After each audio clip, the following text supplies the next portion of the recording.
प्रिय विद्यार्थ्यांनो, शंकर पाटील सर या यूट्यूब चॅनलमध्ये सर्वांना स्वागत आहे. यापूर्वी आपण इयत्ता 10वी गणित भाग 2 समरूपता प्रकरणातील सराव संच 1.1 मधील पहिली 3 उदाहरणं बघितलेली आहेत. आज आपण चौथं उदाहरण, पाचवं उदाहरण अशी 2 उदाहरणं बघणार आहे. आता चौथं उदाहरण काय बघा, ही आकृती आहे आणि काय सांगितले बघा, शेजारील आकृती म्हणजे या आकृतीमध्ये एपी लंब बीसी. आता बघा, हा जो एपी आहे हा ह्या बीसी वरती लंब आहे म्हणून सांगितले, म्हणजे इथं काटकोन आहे. पुढे काय सांगितले बघा, एडी समांतर बीसी, म्हणजे हे एडी आणि हे खालचं बीसी एकमेकांना समांतर आहे. याचा अर्थ ही रेषा आणि ही रेषा समांतर आहे. तर काय विचारले बघा, त्रिकोण एबीसीचं क्षेत्रफळ व त्रिकोण बीसीडीचं क्षेत्रफळ यांचं गुणोत्तर काढा म्हणून सांगितले आपल्याला. आता हे उदाहरण तुम्हाला चांगलं समजण्याकरता थोडी बेसिक गोष्ट शिकवतो. कोणती गोष्ट आहे बघा, आता इथं समांतर म्हणलंय बघा बघा, ही रेषा आणि खालची रेषा एकमेकांना समांतर आहे. हे एकमेकांना काय आहे, समांतर आहे. मी म्हणलं समांतर समांतर रेषा. तर या समांतर रेषेचा जर आपण व्यवस्थित विचार केला, समांतर रेषा म्हणजे समान अंतर असणारी रेषा, म्हणजे या दोघांमध्ये जे अंतर आहे ते समान आहे. म्हणजे काय बघा, इथून असं आपण खाल्लं म्हटलं, हे जर 4 सेमी असेल तर पुढे सुद्धा काढलेला जो लंब आहे त्याचं पण ते अंतर किती असणार, 4 असणार. सर्वांना कळलं समांतर रेषेचा अर्थ. तर महत्वाचा नियम आहे, जर समांतर रेषा असतील आणि त्यामध्ये 2 त्रिकोण किंवा जास्त त्रिकोण जे तयार होणारे त्रिकोण आहेत त्या सर्वांची उंची समान असते. काय सांगितलं, समांतर रेषामध्ये जर त्रिकोण तयार झाले असतील त्यांची उंची समान असते. लक्षात ठेवा. कसं काय बघा, मी इथे एक त्रिकोण असं घेतलं, ह्या एक त्रिकोण काढला असता, इथं ए आहे, इथं बी आहे, इथं सी आहे. ह्या त्रिकोणाची उंची समजा इथं पी बिंदू घेतलाय, उंची एपी 4 सेमी झालेली आहे. आणि इथं दुसरा एक त्रिकोण काढला, तो त्रिकोण एम एन टी आहे आणि समजा क्यू आहे मध्ये. तर ह्या एम एन टी ची सुद्धा उंची काय होणार, एम क्यू ही 4 सेमीच आहे. म्हणजे उंची काय आहे, 4 सेमी समान लांबीची झालेली आहे. सर्वांना समजलं. हा नियम लक्षात ठेवा. समांतर रेषा असतील त्याच्यामध्ये त्रिकोण जे तयार होतील त्या सर्वांची उंची समान. सर्वांना कळलं? ठीक आहे. पुढची गोष्ट हे झालं. दुसरी गोष्ट काय बघा, आपण यापूर्वी 2 त्रिकोणांच्या क्षेत्रफळांच्या गुणोत्तराचे 3 गुणधर्म बघितलेले आहेत. किती गुणधर्म? 3. पहिला गुणधर्म काय होता, 2 त्रिकोण वेगळे असतील तर, 2 त्रिकोण वेगळे असतील तर क्षेत्रफळांचा भागाकार काय असतो, पाया व संगत उंची यांचा गुणाकार. आणि याचा आपण पाया आणि संगत उंची यांचा गुणाकार हे आपण बघितले. आता अट क्रमांक 1 काय होती, जर पाया समान असेल, हा भागाकार आहे B1 आणि B2, हे सविस्तर आपण पूर्वी सांगितले, फक्त थोडक्यात सांगतो. पाया समान असेल तर हे B1 B2 समान हे जाणार, म्हणजे काय येणार, A1 छेद A2 बरोबर H1 छेद H2 येतं. जर B1 B2 समान असेल तर क्षेत्रफळांचं गुणोत्तर उंचीच्या प्रमाणात येतं. आणि याच्यामध्ये जर उंची समान आहे, H1 बरोबर H2 असेल, उंची समान असेल तर उंची कट होणार, म्हणजे क्षेत्रफळांचं गुणोत्तर तर काय येतं, क्षेत्रफळांचं गुणोत्तर पायाच्या प्रमाणात येतं. हे आपण यापूर्वी बघितलंय. आणि समजा काय झालं, पाया आणि उंची दोन्ही बघा, इथं पाया समान होता, पाया कट झाला यातनं, आणि उंची फक्त राहिली. उंची समान होती, उंची कट झाली, पाया फक्त राहिला. आता समजा जर काय आलं बघा, पाया पण समान आहे आणि उंची पण समान आहे, सॉरी ते H1 लिहूया, पाया पण समान उंची पण समान असं असेल तर काय होणार, पाया पण कट होणार, उंची पण कट होणार. काय होते बघा, A1 छेद A2 क्षेत्रफळाचा भागाकार काय येतो, 1 छेद 1 येतो. लक्षात ठेवा. काय सांगितलं, पाया आणि उंची दोन्ही पण जर समान असतील तर क्षेत्रफळांचं गुणोत्तर हे 1 छेद 1 येतं, किंवा क्षेत्रफळ समान असतं. पाया आणि उंची समान असेल दोन त्रिकोणांची तर क्षेत्रफळांचं गुणोत्तर 1/1 किंवा क्षेत्रफळ समान. सर्वांची लक्षात बघा, आपण हा गुणधर्म बघितलाय, ह्यातले हा सुद्धा गुणधर्म बघितला आपण. आता हा नवीन सांगितलं तुम्हाला. ओके, आता बघा, आता ह्या उदाहरणामध्ये काय आहे बघूया. आपल्याला याचा उपयोग होणार आहे शेवटच्याचा. पाया पण समान, उंची पण समान, क्षेत्रफळांचं गुणोत्तर 1/1 पुसतोय. आता बघूया या उदाहरणामध्ये काय सांगितलंय. आता आपण एक विचार करूया. आता या उदाहरणामध्ये उत्तर आपल्याला काय दिले बघा. एपी लंब बीसी, बघा इथं लंब दिलाय. एपी लंब बीसी हे लंबांमध्ये एपी लंब बीसी सांगितले. ओके, बर, अजून काय सांगितलंय. एडी समांतर बीसी, म्हणजे हे वरचं आणि हे खालचं समांतर आहे. बरोबर आहे. आता मला एक गोष्ट सांगा, समांतर आहे आणि त्याच्यामध्ये हे आपले जे त्रिकोण आहेत दोन्ही पण, ते त्रिकोण तुम्हाला मगाशी सांगितल्याप्रमाणे ह्या दोन समांतर रेषामध्ये हा एबीसी कुठे बघा. एबीसी हा तुमचा एबीसी, हा त्रिकोण एबीसी ह्या दोन समांतर रेषामध्ये आहे. ओके, तसं त्रिकोण बीसीडी जर विचार केला,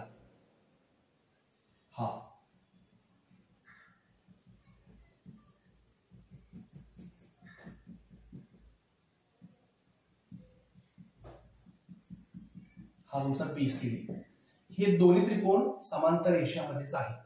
समान कळलं, त्यांची उंची समान होणार. सगळ्यांनी कळलं का बघा, उंची समान.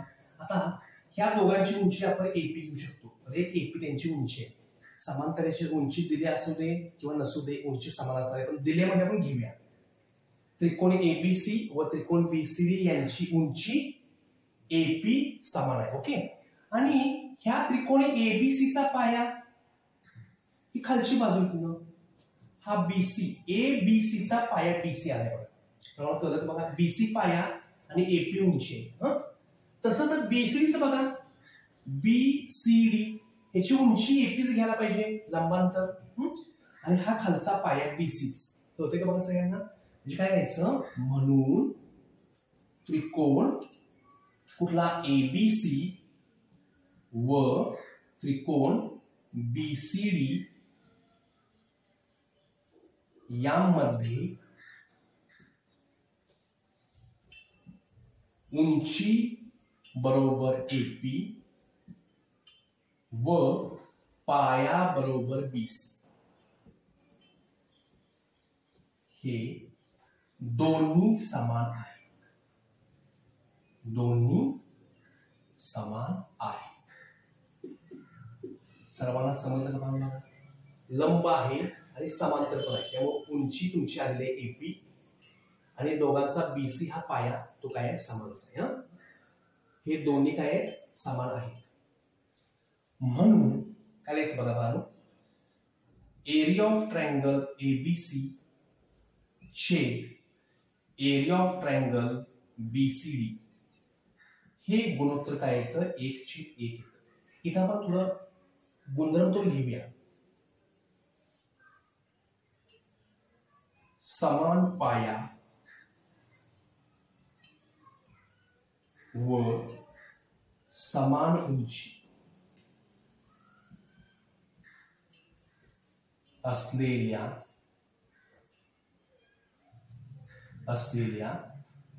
दोन त्रिकोणांच्या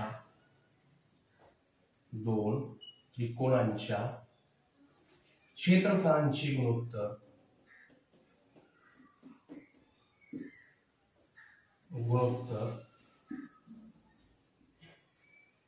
एकास एक असते. किंवा दुसरे एक वाक्य आहे, समान पाया समान उंची असलेल्या त्रिकोणांची क्षेत्रफळे समान असतात. ठीक आहे.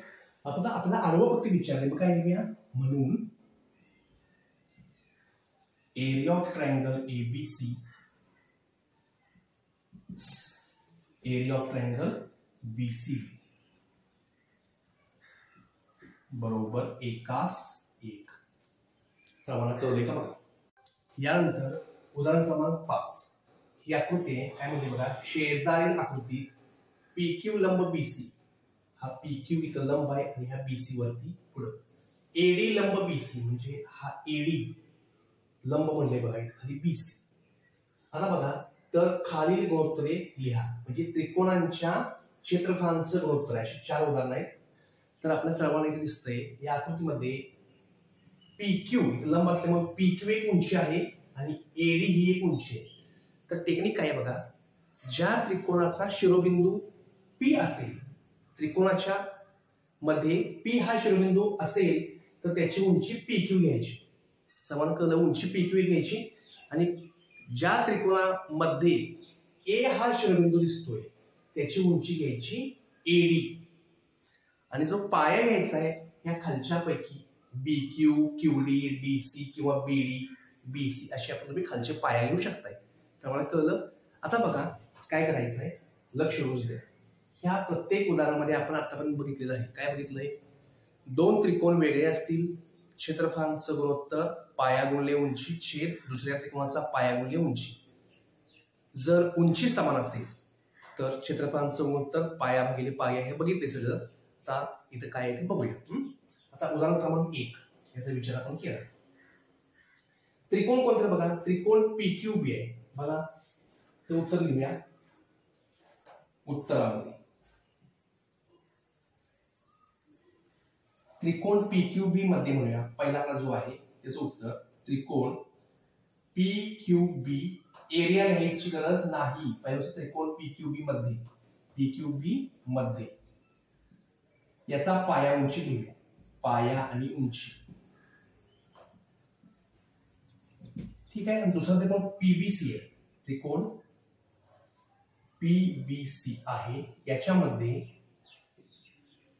याचा आपण पाया व उंची लिहूया. तुम्हाला मगाशी सांगितल्याप्रमाणे PQB P बिंदू आहे बघा.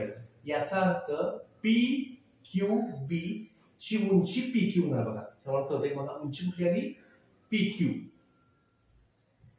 मगाशी बोलल्याप्रमाणे PQB P बिंदू असेल तर PQ उंची आणि PQB तर ही खालची जी बाजू आहे तो पाया असणार BQ. BQ म्हणा किंवा QB म्हणा. ओके. आता PBC आहे बघा. P हा शिरोबिंदू आहे, याचा अर्थ PQ ही उंची असणारच, उंची PQ. आणि पाया बघा, आता PBC म्हणलं P इथं B आहे आणि C म्हणजे इथून इथपर्यंत हा तुझा पाया आहे BC. PBC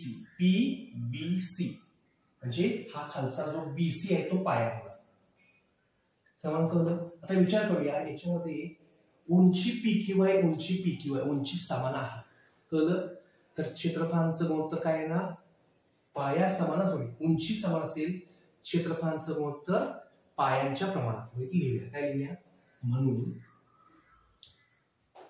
area of triangle PQB छेद एरिया ऑफ ट्रायंगल PBC बरोबर उंची समान आहे म्हणून काय द्यायचं, पाया BQ छेद हा पाया BC. थोडं कारण लिहूया. काय कारण बघा,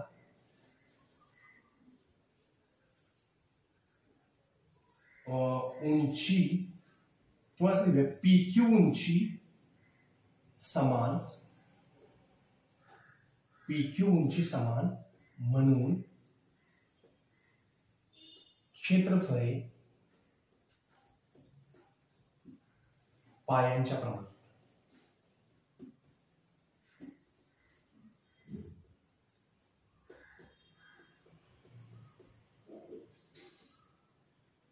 सर्व कळलं बघा पहिलं. ठीक आहे. आता 1 नंबर झालं, 2 नंबरचा विचार करूया. काय करायचं, उदाहरण क्रमांक जे 2 आहे त्याच्यामध्ये आता काय करूया, ते खाली तो पुरेशी थोडी जागा आहे. तर उदाहरण क्रमांक 2 त्रिकोण कोणते बघा, PBC. मग त्याचा पाया उंची लिहूया. काय द्यायचं, त्रिकोण PBC मध्ये बघा PBC इथं आपण पीबीसी त्रिकोण घेतला आहे मगाशी, त्यामुळे तेच बघून लिहूया. पाया उंची किंवा नंतर वरती काय बघायची गरज नाही. काय लिहिलं बघा, पीबीसीचा पाया उंची लिहूया. इथं आहे ऑलरेडी. काय लिहूया, पाया बरोबर बीसी, पाया बरोबर बीसी आणि उंची बरोबर पीक्यू, उंची बरोबर पीक्यू. पीबीसी झालं.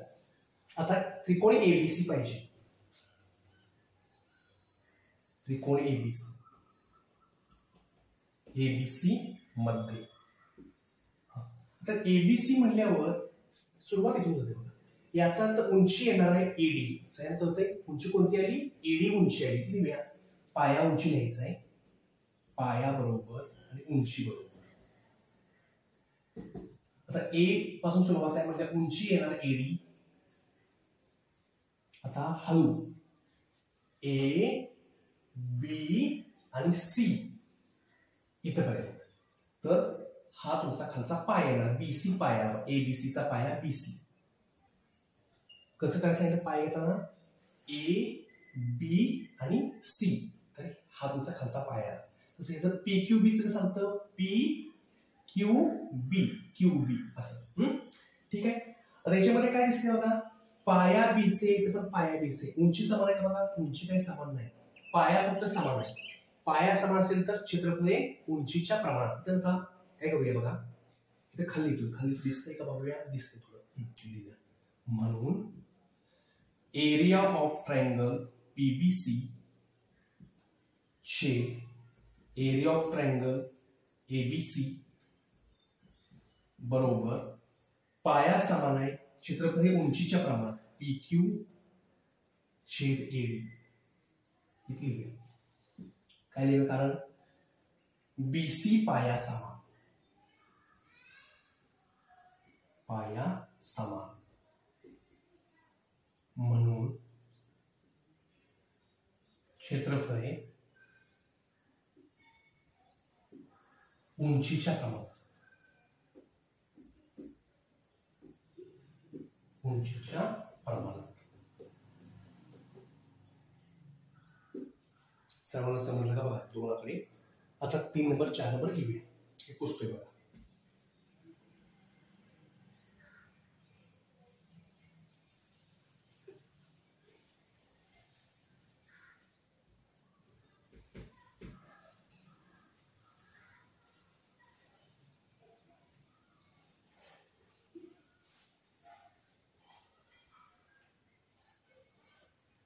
आता उदाहरण क्रमांक जे 3 आहे त्याचा आपण विचार व्यवस्थित करूया. उदाहरण क्रमांक 3, हे 2 नंबर पण झालं. 3 नंबर त्रिकोण एबीसी बघा. 3 नंबर आपला त्रिकोण एबीसी चा विचार केला आपण मगाशी काढलेला आहे. त्रिकोण एबीसी पर्यंत झालेला आहे मगाशी, तेच लिहिले त्रिकोण एबीसी मध्ये. आता एबीसी चा विचार केला, पाया उंची लिहायचा आहे, पाया आणि उंची पण लिहायचं आहे. ए बी सी इथून सुरुवात आहे, तर एडी उंची येणार आणि ए बी सी म्हणजे खालची बाजू, बी सी हा पाया. यानंतर त्रिकोण एडीसी आहे, त्रिकोण एडीसी मध्ये. तर एडीसी विचार केला तर ए डी सी सुरुवात ए पासूनच आहे, तर उंची येणार आहे एडी. लिहूया पाया बरोबर आणि उंची बरोबर. उंची सर्वांना कळले एडी. आता A D C, A D आणि सी, तर हा खालचा जो डीसी आहे तो तुमचा याचा पाया आहे डीसी. सर्वांना कळलं का बघा. आता बघा पाया तर काय समान नाही, उंची मात्र समान आहे. उंची समान असेल तर क्षेत्रफळांचं उत्तर पायांच्या प्रमाणात. लिहूया करायचं म्हणून एरिया ऑफ ट्रायंगल एबीसी छेद एरिया ऑफ ट्रायंगल एडीसी बरोबर पाया समान सोडून द्यायचा, फक्त उंची घ्यायची. याची उंची एडी आणि याची उंची उंची समान आहे. उंची समान आहे म्हणजे उंची सोडून द्यायची. उंची सोडून द्यायचं. प्रिंटिंग मिस्टेक झाली बघा, लक्ष नसतं असं होते. एडी उंची समान आहे, सोडून देऊया, पाया लिहूया. याचा पाया BC आणि याचा पाया DC. कळलं? काय द्यायचं कारण एडी उंची समान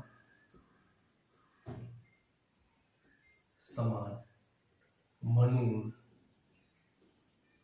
क्षेत्रफळ काय म्हणायचं, उंची समान क्षेत्रफळ हे पायांच्या प्रमाणात.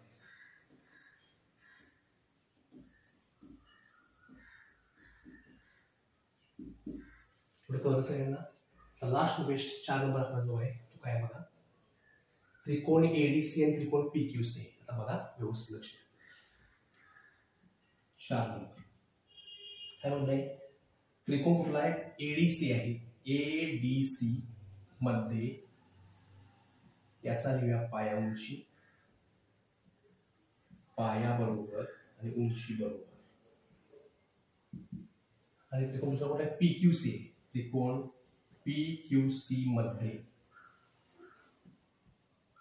पाया बरोबर आणि उंची बरोबर. आता सगळ्यांनी विचार करा, त्रिकोणी ADC आपण याच्या अगोदर झालं असणार आहे उत्तर. बघा इथे झालेलं आहे, बघा त्रिकोण ADC झालेलं आहे इथं. ते लिहू शकता किंवा आपण उजळणी म्हणून परत बघूया. त्रिकोण ADC, AD आणि C, तर उंची तरी AD येते, उंची AD आणि ह्या ADC चा इथून इथून असं DC हा पाय येतो. आता PQC च बघा, PQC विचार केला तर PQ उंची येणार आणि पाया येतोय बघा PQC च QC. बघा PQ आणि C, QC पाया आला. आता बघा बरं काय आहे, इथे काही संबंध आहे बघा, पाया DC आहे, इथं पाया वेगळा आहे, इथं उंची पण वेगळी आहे, इथं उंची वेगळी आहे बघा. तर आपल्याला याचा पाया उंची वेगळी असेल तर तो गुणधर्म पूर्ण लिहिला पाहिजे. कोणता गुणधर्म, तो मोठा गुणधर्म लिहिला पाहिजे. आता बघा तो गुणधर्म पुढेच लिहूया. काय लिहायचं, म्हणून एरिया ऑफ ट्रायंगल ADC छेद एरिया ऑफ ट्रायंगल PQC बरोबर काय होता, पाया गुणिले उंची आणि खाली पण पाया गुणिले उंची. पाया गुणिले उंची म्हणजे काय, DC गुणिले AD आणि खाली QC गुणिले PQ. पुढे काय लिहूया, दोन त्रिकोणांच्या, तो गुणधर्म मोठा लिहूया, कारण की दोन त्रिकोणांच्या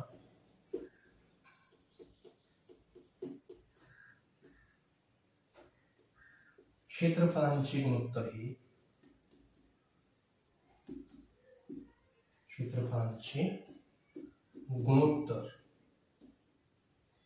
हे त्यांचा पाया व संगत उंची लिहिणं गरजेचं आहे. व संगत उंची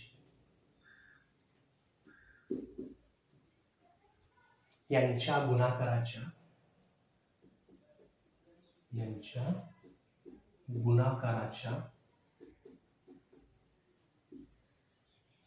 गुणोत्तरा एवढे असते.